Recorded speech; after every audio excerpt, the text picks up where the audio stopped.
A continuación, Conecta TV Radio Online presenta Diálogo Abierto. Diálogo Abierto. Un espacio alternativo de entrevistas a personajes que hacen noticia en Ecuador y el mundo. Bajo la dirección del licenciado Jorge Ñacato. Por Conecta TV Radio Online, martes y jueves a las 13 horas. Bienvenidos.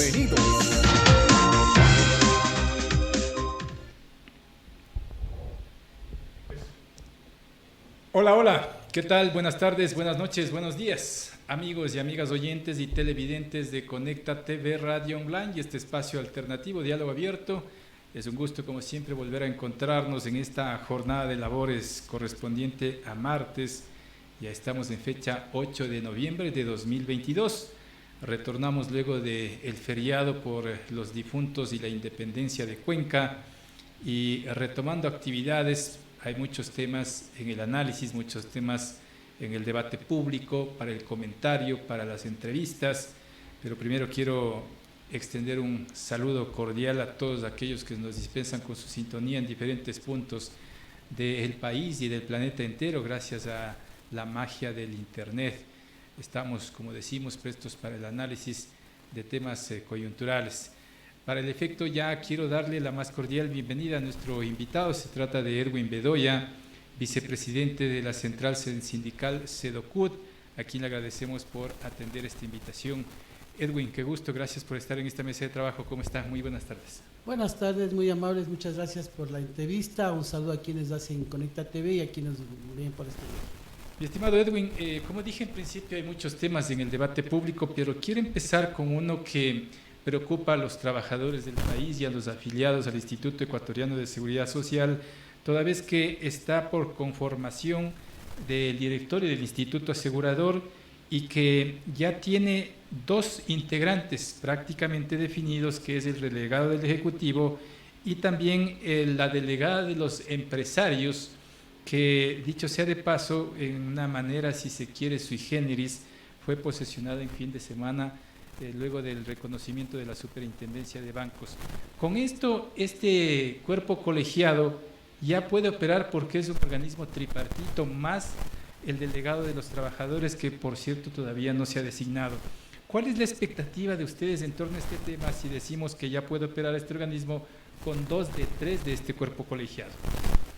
Bueno, este tema del IE es un tema complejo, pero entendible desde la mirada de los intereses. Hay intereses del gobierno, sobre todo en seguir manteniendo al IES como caja chica, como han venido manteniendo los gobiernos de turno, no soltar el tema del IES, porque imagínense, el IES es el organismo que es apetecido de los intereses políticos de los gobiernos y de mucha gente que ha estado lucrando de los dineros del Seguro Social, haciendo negocio del Seguro Social, y eso hace que el Frente Unitario de Trabajadores, más allá de proponer los nombres para los vocales, esté preocupado por la línea que vaya a seguir el seguro. También en esta línea vemos que todavía persisten los intereses del gobierno, y por eso es que todo este trámite de la elección se volvió compleja, porque el gobierno quería seguir metiendo mano y quiere seguir metiendo mano, lógicamente, y empezó a poner sombras en el proceso de elecciones del delegado de los afiliados, y ahí tenemos... ¿Por qué sombras?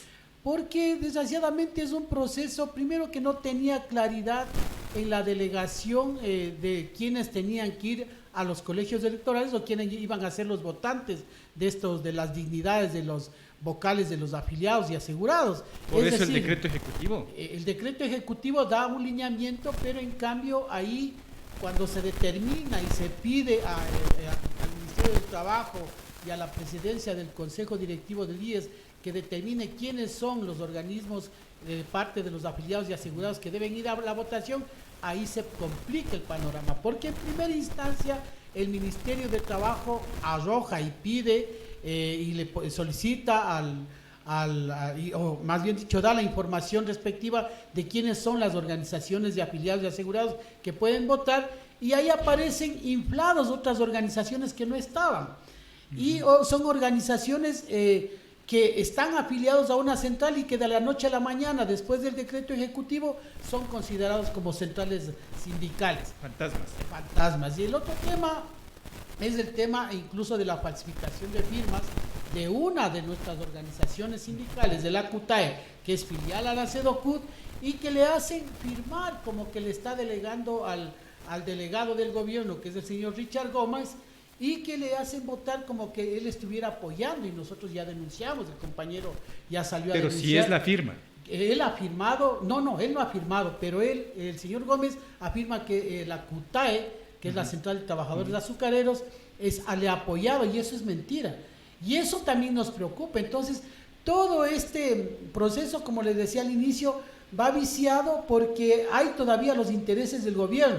Nosotros hemos visto dos candidatos del gobierno claramente, por el lado del presidente del Consejo Directorio, que está por ley, pero también por el lado de los trabajadores, que es el señor Richard Gómez, que es la carta que está jugando el gobierno para poder seguir lucrando del Seguro Social. Pero ese decreto ejecutivo del que hablamos, del 571, si no estoy equivocado, ¿se cae con lo que aprobó la Asamblea Nacional? Bueno, la Asamblea Nacional aprobó una normativa donde regula el artículo 28 y que determina para nosotros que algunos vacíos también legales y algunas contradicciones, porque en principio, si usted le ve los articulados, no soy abogado, pero en la primera parte determina las organizaciones, ya no dice centrales sindicales, dice las organizaciones de afiliados asegurados, lo que daría la palestra de quién califica a estas organizaciones. Dice que califica el Consejo Nacional Electoral y le determina bajo qué parámetros se van a determinar.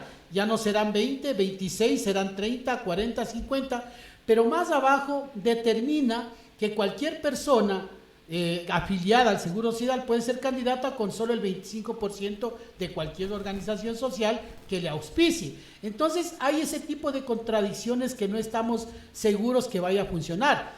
Saludamos que sí se haya comprometido la Asamblea tardíamente, pero sí nos admira que en un proceso prácticamente rápido la Asamblea haya tomado esta decisión. Pero y es ahí, político entonces. Así es, porque acuérdese usted que el expresidente del directorio, el economista Cepeda, había mencionado que están incluso involucrados, aparte de gente del Seguro Social y funcionarios, también asambleístas. Entonces, sí nos preocupa este tipo de manejos que todavía seguimos teniendo en el IES, y esto acabaríamos nosotros por mencionar que es necesario y urge una ley de seguro social para que pueda ser aplicado con normativa, no solo estatutaria o de ley, sino también con reglamento, porque si no, estamos atribuyendo que la reglamentación sea realizada por el Consejo Nacional Electoral o sea realizado por el presidente del Consejo Directivo. Entonces me parece que una ley debe determinar de una vez por todas la ley y el reglamento que estipule cómo se van a delegar a los vocales, pero ¿quién determina quién hace el reglamento? Bueno, ahí por eso digo, en la asamblea debería determinarse una ley donde ya se determine ahí el reglamento y ahí se aclare cómo va a ser. Porque normalmente lo hace el Ejecutivo. Normalmente, pero con la nueva ley que nosotros estamos proponiendo, nosotros decimos que en esta ley se debería determinar en la asamblea cómo se va a determinar el nombramiento de los vocales y cómo se va a determinar también quiénes van a la representación, con qué características tendrían que ser legalizados, digamos. Pero esa es una propuesta, mientras tanto tiene que aplicarse la que aprobó la Asamblea Nacional y hay plazos definidos. Así es, pero ahí hay un vacío legal en donde no concebimos. Por ejemplo, usted ve que recién fue posesionada la delegada del sector empresarial bajo una legalidad, digamos, media dudosa, porque extraña al menos, y además extraña porque además se está impugnando el título de la señora economista, que no aparece en el CENESID, otro tipo de cosas que se están mencionando que no cumple con los requisitos. Entonces quedaría un vacío. Y está lo otro, que la Superintendencia de Bancos todavía no se pronuncia sobre el tema de los vocales de los afiliados y asegurados. Entonces, mientras no existe ese tipo de aclaraciones, Entonces sí tenemos todavía un limbo todavía y una preocupación de parte de los afiliados y asegurados, porque no sabemos en qué manos va a parar. Y nuevamente insisto, ahí se ven las intenciones del gobierno en seguir manejando el seguro social. Pero con limbo o no, los plazos siguen corriendo, Luis. Así es, y eso nos preocupa a nosotros. Por eso es que en la reunión que tuvimos en Guayaquil se determinó que estamos exigiendo, y el día de mañana vamos a dar una rueda de prensa exigiendo a la Superintendencia de Bancos que se pronuncie urgentemente sobre la situación de los vocales de los asegurados. ¿Quieren tumbar este vocal que ustedes ya consensuaron? Nosotros hemos visto que están queriendo echar a un lado al vocal que tiene la mayoría de las representaciones, porque, como les digo, si hay un vocal que mete una central sindical falsificando una firma, entonces de hecho ya quedaría fuera. Entonces a mí me parece que si hay estos hechos que son ilegales, ilegítimos, entonces la Superintendencia de Bancos no sabemos por qué se tarda si ya están denunciados. Nosotros ya antepusimos ante la Superintendencia de Bancos estos atropellos y estas ilegalidades, y lo que la Superintendencia de Bancos tendría que ya favorecer a los delegados que las centrales sindicales hemos colocado. Pero ¿qué pasa en la eventualidad de que la Superintendencia de Bancos califique o apruebe el delegado de la otra parte que no sean de las centrales sindicales agrupadas o afiliadas al FUT? Sería grave porque entraríamos en un conflicto, digamos, un conflicto por la forma en cómo se ha maniatado y se ha manejado de manera oscura este proceso electoral, con mira solo a favorecer al gobierno, porque realmente el gobierno tendría ya 2 votos de hecho ahí en el consejo directivo. Entonces nosotros no podemos permitir esto y consideramos que debería la Superintendencia de Bancos caería en la responsabilidad, y nosotros adoptaremos todas las medidas legales que la ley nos confiere. Pero en principio tiene que actuar el Consejo Electoral. El Consejo Electoral no, porque en el decreto 571 ya no estaba. En este momento que está la nueva ley, como digo, no hay ni pronunciamiento de la Asamblea para que se respete la nueva ley, porque la Asamblea por lo mínimo debería poner una carta a la Superintendencia de Bancos. Si considera la Asamblea que es la ley que ya está aprobada, es la máxima autoridad, entonces debería enviar una carta a la Superintendencia de Bancos diciendo que no dé paso al proceso. Entonces, como vemos que hay dudas incluso en la misma Asamblea, entonces debería seguirse el proceso que se está llevando a cabo, culminarse ese proceso y ahí determinar cualquier otro aspecto. Pero cualquier ley aprobada en la Asamblea, publicada en el registro oficial, ya es ley de la República. Es ley de la República, pero si hay un organismo como la Superintendencia de Banco que supuestamente está llevando a cabo un proceso, y si la Asamblea está viendo que está procediendo de una manera ilegítima, lo que mínimo que tendría que hacer la Asamblea es llamar al superintendente de banco y decirle, bueno, ¿usted qué está haciendo si hay una ley aprobada? En definitiva, entonces, por el momento no puede actuar este organismo con 2 delegados que aparentemente ya están designados. No, porque están, como le digo, están impugnados, hay el proceso de ilegitimidad. Pero la impugnación no les limita a no actuar. Bueno, les puede dar una limitante, ¿no? Como digo, no soy jurídico, pero ilegítimamente están ya posesionados. Claro. Porque incluso es legal, pero no legítimo, dice usted. Porque los plazos tampoco se cumplieron. Cuando, de acuerdo a los abogados, mencionan que los plazos deberían contarse en los días laborables, resulta que le nombran y le posesionan en una fecha, en un fin de semana. Entonces, por eso es que nos extraña la agilidad primero de la Superintendencia de Bancos de posesionar a la representante de los empresarios, pero también la lentitud de no pronunciarse por el tema de los vocales de los asegurados.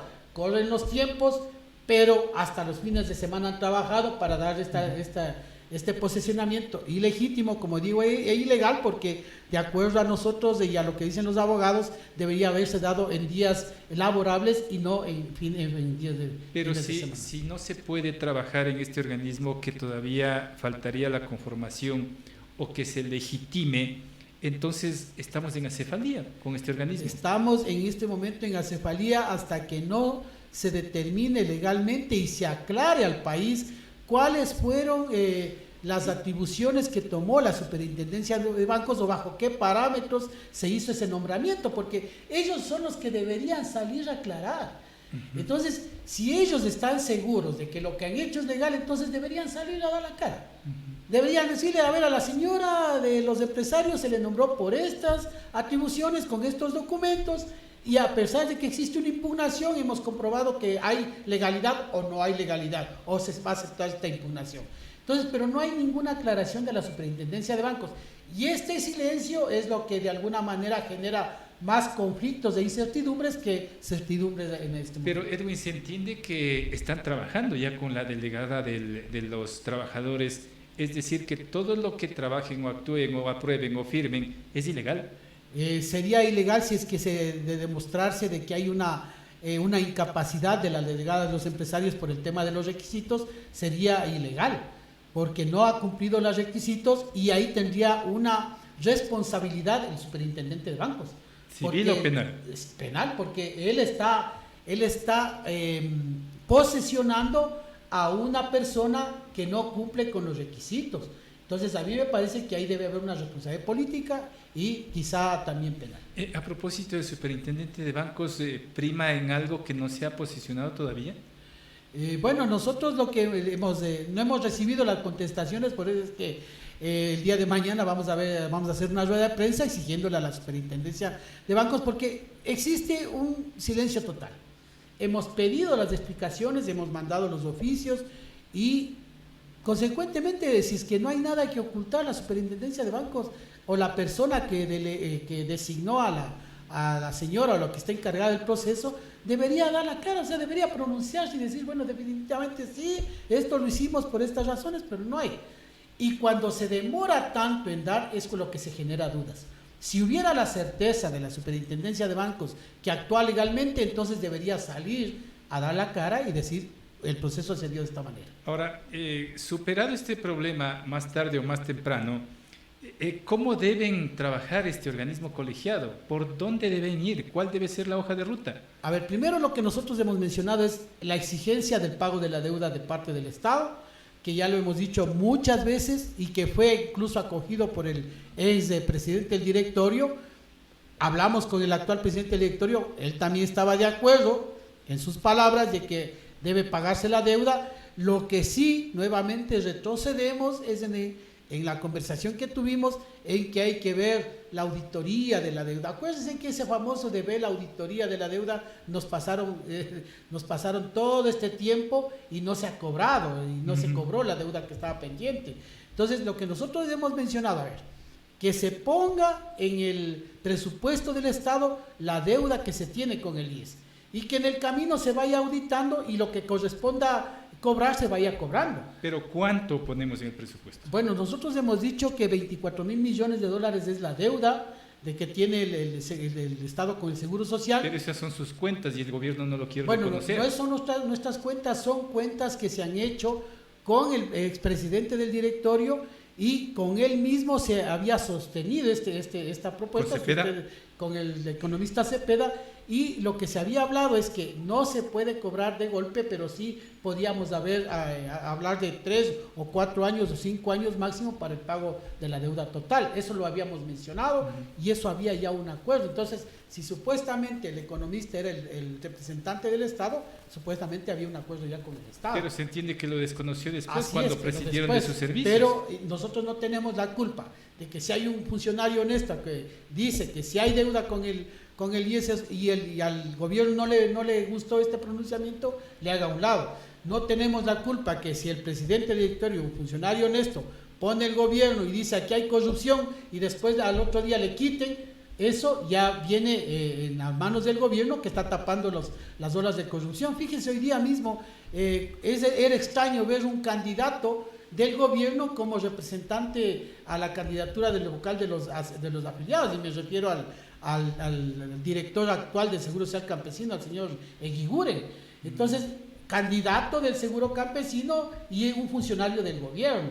Entonces, esas cosas nos da a pensar de que el gobierno sigue metiendo la mano, quiere seguir metiendo la mano en el Seguro Social, y lo que puede pasar es que ahí sí puede llevarse a una quiebra del Seguro Social, porque esos dineros que tenemos, los recursos que hemos tenido, los afiliados y asegurados y los jubilados, se pueden ir para otro lado y se pueden desviar para poder quebrar al Seguro Social e irse llevando lo que es más apetecido por la clase política. Permanentemente se dice que no hay recursos económicos, consecuentemente, ¿aceptarían ustedes como trabajadores una forma de pago a cambio, por ejemplo, el Banco del Pacífico? Hemos planteado ese hecho. De la primera propuesta que le hicimos, incluso con el presidente, en una reunión que estuvimos presentes con él, le dijimos que nosotros aceptaríamos al Banco del Pacífico como parte del pago de la deuda que tiene el Seguro Social. Si es que no tienen dinero, nosotros podríamos aceptar este tema, pero como digo, una cosa es cuando los afiliados y asegurados proponen salidas que son viables, y otra cosa es que el Ejecutivo tenga otro tipo de intereses económicos y políticos que no quieren dar paso a estas propuestas, que no son irracionales, sino son propuestas justas y son propuestas técnicas que se han venido discutiendo también. ¿Pero a qué costo aceptarían los trabajadores el Banco del Pacífico? Bueno, nosotros tendríamos que ver, yo no soy economista, pero podríamos ver un costo razonable. Se habla de 4.000 millones. No el costo que le pone. Si es que el señor presidente o director del Banco del Pacífico menciona que ese es el valor, entonces le pagaríamos. Porque si es extraño, fíjese, para vender las empresas públicas les bajan el precio para vender a los interesados, que son por amigos del gobierno o de algunas empresas transnacionales o nacionales que están involucradas en el tema financiero. Pero cuando nosotros proponemos, ahí van a inflar nuevamente el precio. Entonces hay que ver todo este tipo de circunstancias, pero consideramos que sería bueno que este pago o este traspaso de la deuda del Estado con el IES, con el Banco del Pacífico, sería fructífero, porque nosotros vemos que hay una banca, clientes ganados, y que permitiría de alguna manera, bien administrado, generar recursos para el país, generar tasas de interés racionales y racionalizadas para los pequeños y medianos emprendimientos, y para sostener también las pequeñas y medianas empresas. O sea, ¿este banco haría las veces de catalizador para regular las tasas? Nos parece importante. Acuérdese, hace años teníamos que el IES se encargaba casi de todo, hasta de la construcción. Ajá. Y usted se acuerda que incluso construía los pupitres, teníamos claro, en el sur de Quito, y eso permitía un poco regular los valores de la construcción. Entonces, el que el IES intervenga, no como un organismo privado, porque es privado de los afiliados, de los asegurados, que intervenga para regular tasas socialmente aceptables de interés, permitiría de alguna manera nivelar los intereses y pelear para que la banca privada actual baje también los intereses. Pero no, las tasas los regula el banco, la Superintendencia de Bancos, el Banco Central. Así es, pero por eso digo, pero tendríamos, si ellos dicen, bueno, vamos al mercado, si nosotros fijamos como dueños del Banco del Pacífico que la tasa sea el 8%, ¿qué lo está fijando ahora el Banco del Pacífico? Hoy estamos con tasas del 8% para préstamos de hasta 20, 25. ¿Pero del IES? No, del Banco del Pacífico. Si usted ve las tasas preferenciales que está dando el Banco del Pacífico, incluso con tarjetas de crédito, son hasta el 8%. Entonces, si lo puede hacer el Banco del Pacífico, entonces eso quiere decir que la banca privada también lo puede hacer. Entonces, ¿por qué? ¿Por qué solo se le exige a la banca pública que baje los intereses cuando también la banca privada puede hacerlo? Entonces hay que manejarlo como banca de primer piso. Nosotros consideramos que sí. Habíamos, en una ocasión al expresidente Moreno le habíamos propuesto que por qué no trae banca extranjera para que compita. La banca extranjera puede venir acá para que compita con la banca privada, pero aquí hay intereses fuertes financieros de la banca que no quieren dar paso a estas y nos ponen una serie de condiciones, pero vemos que en otros países se ha prosperado. Y las tasas de interés que se generan en otros países van en orden de un dígito. Romper monopolios de paso. Me parece que es importante romper los monopolios, que es lo que ha hecho tanto daño al país. Pero los monopolios están prohibidos por la ley también, pues. Está prohibido, pero nada se ha hecho. Una cosa es lo que está escrito. Lo que pasa es que en nuestro país se ha estado acostumbrando. Hacemos la ley, pero nadie la respeta. Tenemos la Constitución y nadie lo respeta. Entonces, las organizaciones de trabajadores estamos dispuestos a hacer respetar, porque no basta que solo esté escrito, sino que hay que saber y hay que luchar por estos derechos, y esto es una tarea que estamos haciendo. Pero respetar cómo, hacer respetar cómo. Bueno, si tendremos por que ir a historia vienen pisoteando normas, leyes, constitución. Tendremos que hacer las movilizaciones que sean, las instancias legales, pertinentes, internacionales, pero la lucha por los derechos es una lucha permanente y que desgraciadamente en este modelo que estamos, un modelo neoliberal, es producto justamente de todo este tipo de violaciones y de tener gobiernos débiles ante los organismos internacionales como el FMI para que se cumplan más bien estos parámetros en favor de las grandes clases y no del pueblo ecuatoriano. Entonces me parece que, fíjense usted, el día de ayer o anteayer me parece que el Fondo Monetario Internacional ya le dijo, vean, hagan las auditorías en el tema de Petroecuador para poder seguirles apoyando. O sea, el Fondo Monetario les dice eso, obedecen. El pueblo ecuatoriano está exigiendo auditorías, no hacen caso. Entonces, ahí vemos cuáles son los intereses del gobierno con los organismos internacionales. Pero los trabajadores a lo largo de la historia se han venido movilizando, pero como que van perdiendo fuerza con el pasar del tiempo de convocatoria. A ver, a mí me parece que contrario, si bien como instituciones se puede ver o hacer ver que estamos perdiendo fuerza, no. Me parece que hay un descontento nacional por todo lo que está pasando, por un modelo que está instaurado, un modelo que está afectando no solo el tema del seguro social, sino está afectando a todo lo que son las instituciones sociales, es decir, la seguridad física, la vivienda, la salud, la educación, y todo esto ha habido un pueblo que está reaccionando, y las organizaciones o las centrales sindicales o cualquier característica lo que hace son correos de transmisión de ese descontento.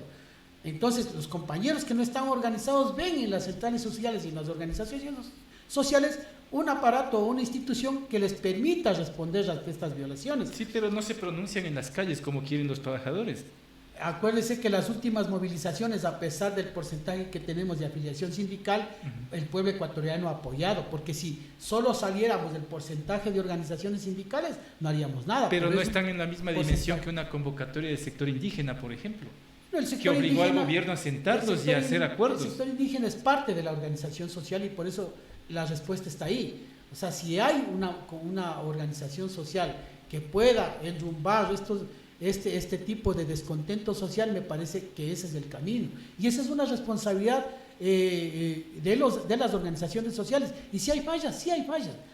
Hay que tener autocrítica también dentro de las organizaciones y hay que saber qué es lo que el pueblo está necesitando y darle una imagen de la organización social que sea una respuesta a las necesidades sociales que tiene el pueblo. Hay que ser autocríticos, dice Edwin, pero ¿qué errores hay que corregir entonces? Bueno, a mí me parece que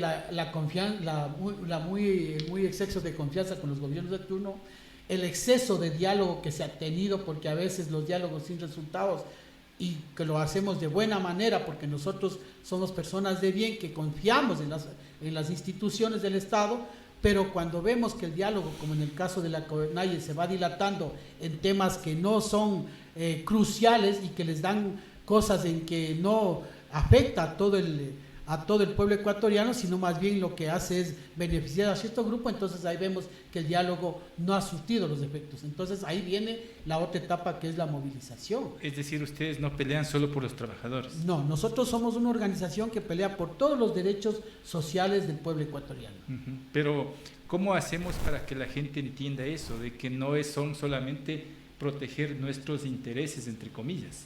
Bueno, nosotros tenemos una desventaja, y que a medida de que estos medios como el de ustedes va creciendo, me parece, y va creciendo en credibilidad, me refiero, va desacreditando también los medios oficiales, de los canales de televisión que muchas veces también se venden a los gobiernos de turno y pasan solo noticias que corresponden. No hay una prensa democrática en este nivel de comunicación, y me parece que los medios alternativos han dado una respuesta importante en transmitir estas voces críticas de lo que está sucediendo. Entonces me parece que a medida que vaya calando en la gente este tipo de comunicaciones, vamos a seguir teniendo el apoyo necesario. Edwin, no solamente es este tema, sino también la generación de empleo, que según el gobierno, de acuerdo a las últimas estadísticas, se registran alrededor de 500,000 nuevos empleos frente a más o menos 5 millones de desempleados. ¿Cómo lo miran ustedes?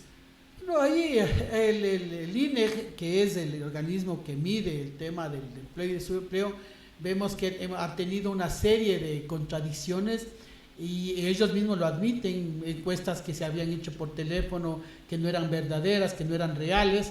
Hoy se está retomando y yo creo que en poco tiempo no creo que se haya logrado arreglar. También es una institución que está secuestrada por los intereses también del gobierno en dar o no los intereses, pero nos sirven de referencia.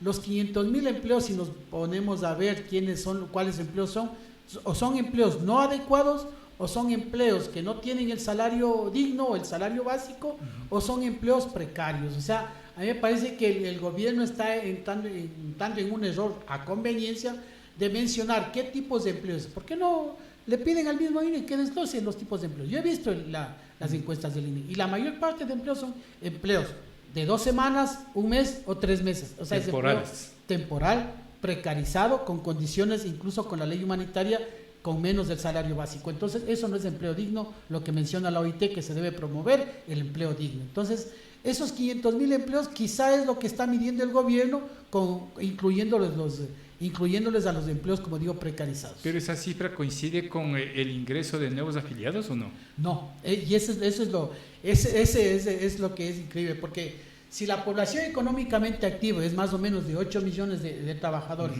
y si decimos que el IES tiene apenas 2 millones y pico de trabajadores, y si el gobierno menciona que 500.000 nuevos empleos, deberían haber ingresado 500.000 afiliados al Seguro Social.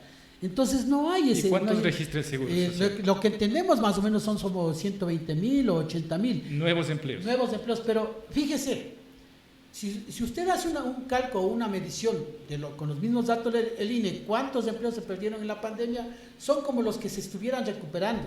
Muchos trabajadores fueron mandados por las empresas porque no tenían, y estos mismos trabajadores están regresando a estas mismas compañías. Se está recontratando. Claro, están en otras condiciones también. Estos no deben ser contabilizados entonces. Me parece que no, porque es una recuperación y eso es lo que digo cuando en el detalle del INE, cuando no se ven los detalles en el INE, en el tema de la recuperación de empleo, claro, yo es facilito decir, pues generamos 500.000 empleos. Pero si vamos al detalle, vamos viendo qué características tiene cada uno de los empleos. Pero la pregunta es, ¿por qué no generamos empleo en el sector privado si los gobiernos de turno, desde Rafael Correa inclusive, se ha venido incentivando permanentemente a los empresarios para la generación de empleo? A ver, las que se han favorecido son las grandes empresas. Usted hablábamos de hace un momento de los monopolios. Ajá. Y también en el tema empresarial hay monopolios que les ha servido estas leyes de precarización y les ha servido para sostener un mercado rotativo, trabajadores que están dispuestos a trabajar incluso con menos de salario básico. Yo le doy el ejemplo, por ejemplo, de las ensambladoras donde yo trabajaba, ensambladoras de vehículos que ya están perdiendo el mercado, pero en los trabajadores hay un gran número de trabajadores rotativos alrededor de estas empresas que están dispuestos a trabajar por cualquier sueldo. Entonces, este tipo de cosas pasa también en las otras empresas que están de alguna manera fraccionadas, pero pertenecen a una sola firma o un solo grupo económico. Pero estos son los beneficiarios con incentivos. Ellos son los beneficiarios y los que le deben incluso al Seguro Social, le deben al Estado. Acuérdense que... Y no generan empleo. Y no generan empleo, porque acuérdense que están debiendo más de 1.500 millones de dólares al Seguro Social y no se pagaron, a pesar de que les dieron condonación de deudas con el gobierno de Correa, condonación de deudas con el gobierno de Moreno y condonación de tributos también con el gobierno de Lazo. Entonces, ¿dónde están los empleos? Habría que preguntarles a los señores. Entonces, ¿quiénes están jodidos? Sí, es la pequeña y la mediana empresa, y ellos sí están jodidos porque están jodidos por los intereses, no de la banca pública, sino de la banca privada. Es absurdo pensar que un pequeño emprendedor o una pequeña empresa solo se sostiene con la deuda a la banca pública. También se sostiene con deuda de la banca privada, que son intereses de más del 20%.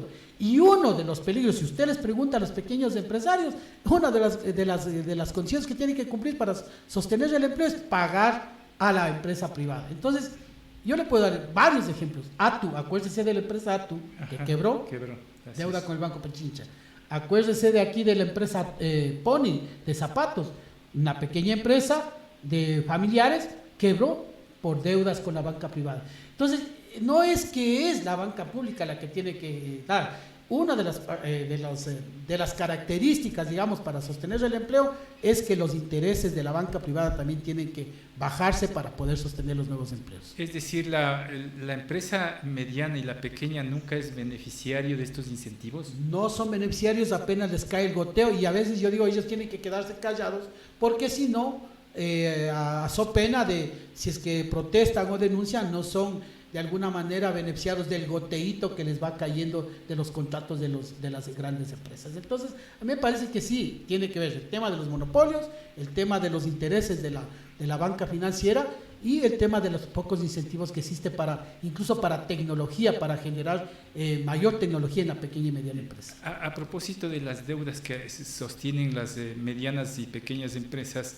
ahora que en las mesas con los indígenas se acordó la condonación de deudas, ¿deben también ser parte de este proceso las pequeñas y medianas empresas? A mí me parece que sí, debería ser, porque en el proceso de condonación de deudas, si vemos en el Seguro Social quienes han estado pagando las deudas han sido las pequeñas y medianas empresas, no las grandes empresas. Las grandes empresas, como tienen sus jurídicos, siguen juicios y dicen, bueno, que me sigan el juicio hasta que puedan cobrar. O sea, tienen dinero para pagar. Esos juicios son los eternos. juicios, y son juicios eternos, y por eso dice que no entran dentro de la contabilidad, según el gobierno, no entra dentro de la contabilidad porque están en juicio y no se sabe si es real o no es real la deuda. A mí me parece que eso es una sinvergüencería de estos grupos económicos que le deben al Estado Nacional, no solo al Seguro Social, sino también al SRI. El argumento del gobierno para la condonación de deudas es que se mal acostumbraría a la gente y que no pagarían sus deudas. ¿Qué dicen? A mí me parece que, como le digo, se ha demostrado que quienes más pagan son los pequeños y medianos productores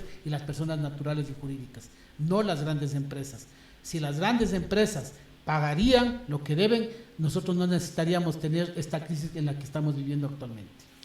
Un tema que también es preocupante y que todo está relacionado es el tema de privatizaciones, porque se quiere vender muchas empresas, entre ellos CNT, Banco del Pacífico, pero las privatizaciones per se no son malas, se dice. A ver, siempre en la mira, acuérdese usted, no solo de este momento, sino en la mira de las grandes financieras, sobre todo las nacionales y transnacionales, han estado en la mira, yo digo, cuatro segmentos. Las telefónicas, las petroleras, las eléctricas y el Seguro Social.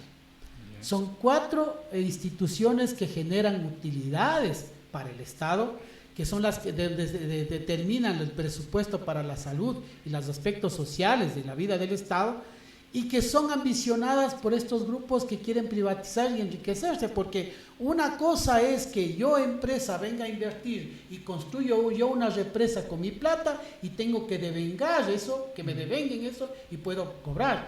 Pero otra cosa es que les, entre comillas, les concesionen, nos den administrando, cobren más, se cobre esta factura al pueblo ecuatoriano y ellos se sigan enriqueciendo sin haber puesto un solo centavo. Por eso se hace ver que la administración pública es mala. Claro, entonces, ¿qué es lo que hacen?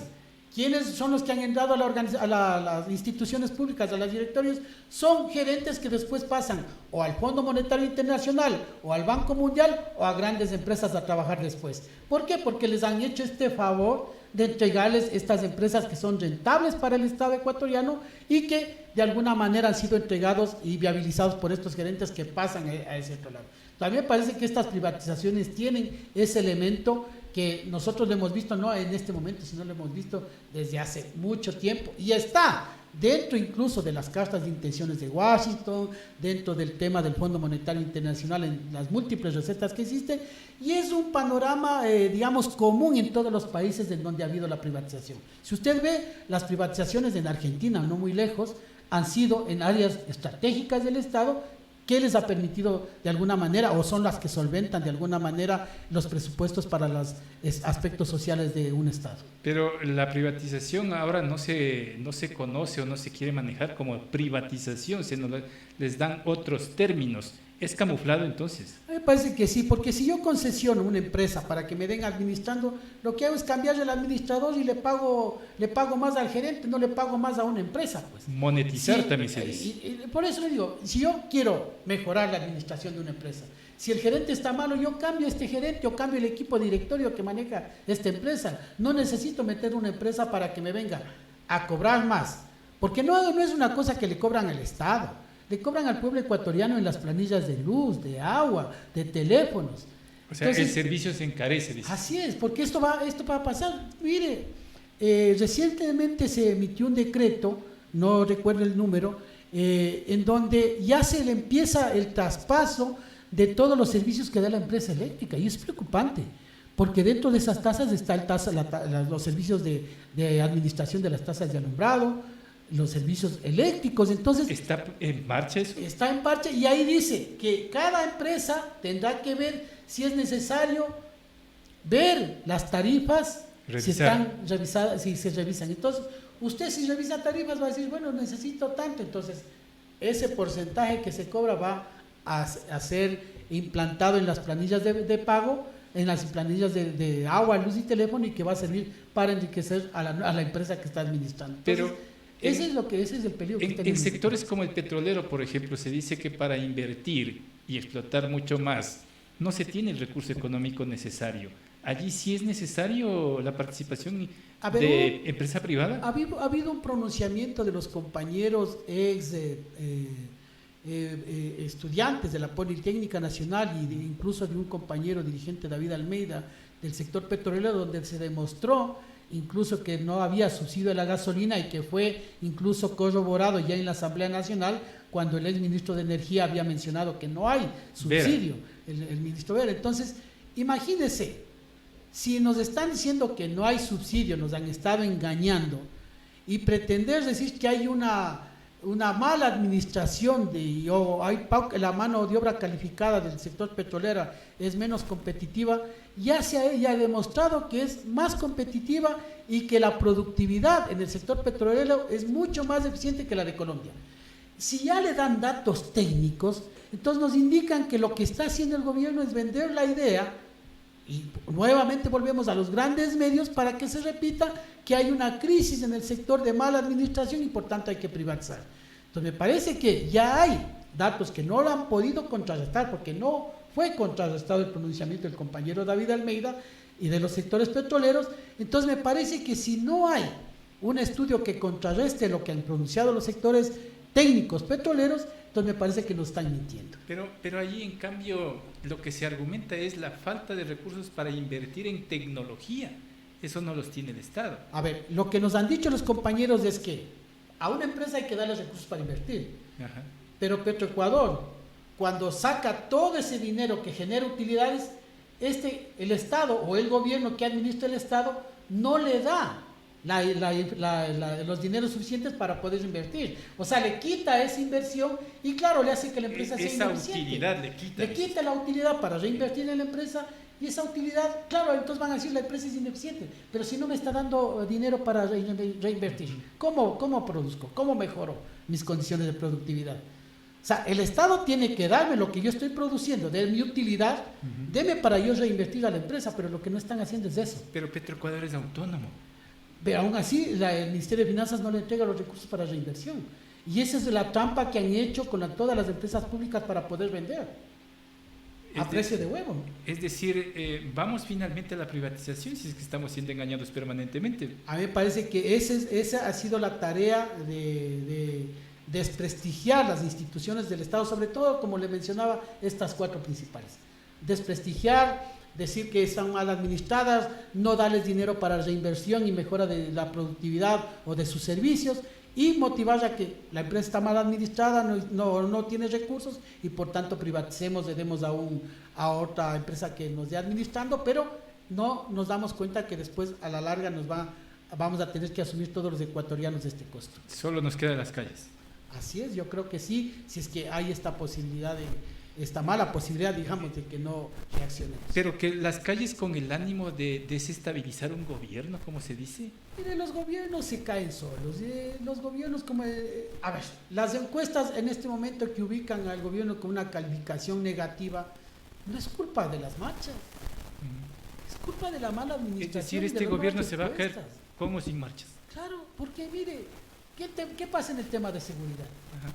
Tantos estados de excepción y no han dado resultados. ¿Qué es lo que dicen incluso los técnicos de seguridad? Estamos aplicando la misma fórmula sin resultados. Entonces, me parece que los gobiernos siguen aplicando la misma fórmula, con resultados negativos, no benefician la obra social, no crece la productividad, no hay empleo, entonces no es culpa de las movilizaciones. Las movilizaciones lo que hacen es reclamar que el Estado o los gobiernos cumplan con las promesas de campaña y que cumplan con lo que debe al pueblo ecuatoriano. ¿Qué llamado le haría usted a los trabajadores, a los ecuatorianos y al gobierno? Estamos a un siglo de cumplir 100 años del 15 de noviembre y me parece que las condiciones no han cambiado de alguna manera en la característica. Es decir, vivimos un modelo que es el que nos está ahogando y lo que nos toca es reflexionar que es necesario una reacción y de perder el miedo y nuevamente llamar al pueblo ecuatoriano a prevenir temas de seguridad, porque sí nos toca organizarnos para estos temas de seguridad que está pasando tanto aquí en el Ecuador. Perfecto, con eso me quedo, Edwin. Le agradezco por estar aquí, muy amable. Muchas gracias. Edwin Bedoya, vicepresidente de la Central Sindical CEDOCUT. Temas interesantes, temas de análisis y que está en el debate público. Aquí ponemos punto final, amigos y amigas oyentes y televidentes de Conecta TV Radio Online, en este programa de diálogo abierto. Volveremos en una próxima edición en las próximas horas. Muchas gracias. Permiso. Buenas tardes. Llamamos al pueblo ecuatoriano a luchar para que las áreas estratégicas no se privaticen ni se vendan. CNT, Refinería de Esmeraldas, Banco del Pacífico, Ban Ecuador. Las hidroeléctricas, telefónicas y petroleras son de las y los ecuatorianos. Monetización y concesión es privatización. Defendamos la patria. CEDOCUT. Ha llegado el día de enfrentar a los que solo saben robar.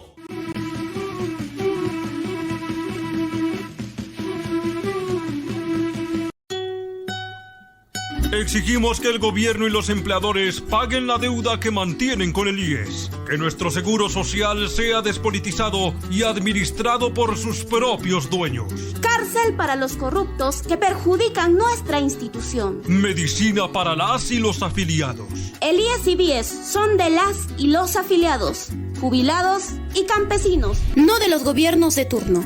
Firmes en la defensa del seguro social. CEDOCUT.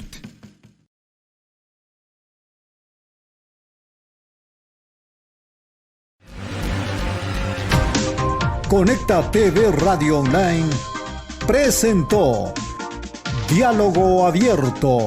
Diálogo Abierto. Un espacio alternativo de entrevistas a personajes que hacen noticia en Ecuador y el mundo. Bajo la dirección del licenciado Jorge Ñacato. Por Conecta TV Radio Online, martes y jueves a las 13 horas.